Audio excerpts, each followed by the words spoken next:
সুদীর্ঘ 12 বছর ধরে এই ঝুপড়ি ঘরে বসবাস করে সোলাই পাগলা। কেন, কি কারণে বেছে নিয়েছেন এই ছন্নছাড়া জীবন, তা অনুসন্ধান করতে গিয়েই তৈরি করেছি আজকের এই ভিডিও। প্রিয় দর্শক, আজ এসেছি জামালপুর জেলার মেলান্দহ উপজেলার ঐতিহ্যবাহী হাজরাবাড়ি বাজারে। এই হাজরাবাড়ি বাজার দক্ষিণ মেলান্দহের একটি ঐতিহ্যবাহী স্থান। মেলান্দহ উপজেলার দ্বিতীয় পৌরসভা হিসাবে ঘোষণা করা হয়েছে এই হাজরাবাড়িকে।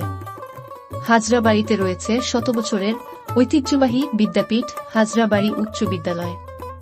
ঐতিহ্যবাহী হাজরাবাড়ি উচ্চ বিদ্যালয়ের পূর্ব পাশে রয়েছে এক সুবিশাল খেলার মাঠ।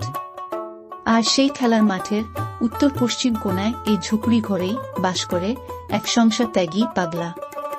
খোঁজ নিয়ে জানা যায় পাগলার নাম সোলাই।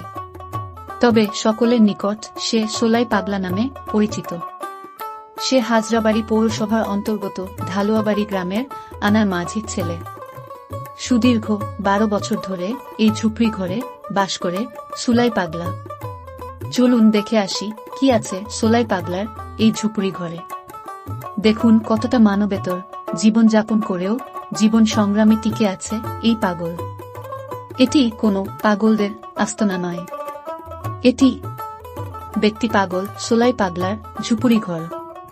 কতটা অসহায় হলে এমন পরিবেশে একজন মানুষ সুদীর্ঘ এক যুগ কাটাতে পারে তা স্বচক্ষে না দেখলে কেউ বিশ্বাস করবে না। মানুষের জীবন ধারণের জন্য ন্যূনতম নাগরিক সুবিধা নেই সংসার ত্যাগী এই পাগলের ঘরে। কিন্তু খুব বেশি কিছু চাওয়ার নেই সোলাই পাগলার। কথা বলে যতটুকু জানা যায়। আপনার নাম কি? সুলাইমান। আপনার বাবার নাম? আনার।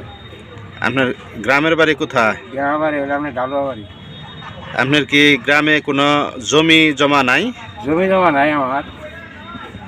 ঘর বাড়ি কিছু নাই? না, ঘর বাড়ি নাই। আপনি এখানে কতদিন যাবৎ থাকেন? থাই 17-18 বছর ধরে থাই।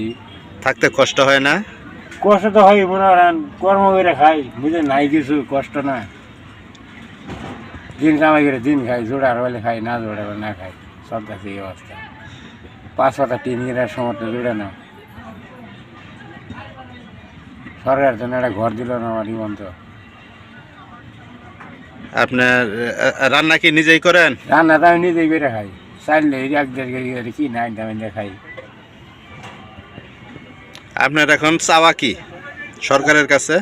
সরকারের কাছে হলে আমার একটা গতি নাগাই দিলেই তো হয়ে যাবে। একটা ঘর বাড়ি নিলে হয়তো একটা কোনো কিছু একটা সহযোগিতা, এই তাই তো একটা মানুষ বার হয়। একজন একটা উৎসলা না দিলে কি একজনের পাগলা বুঝলে মানুষ এটা দেশের মধ্যে দেওয়ানো হতো। আমি দেশের মাসে কারো ওইটা খাই স্যার।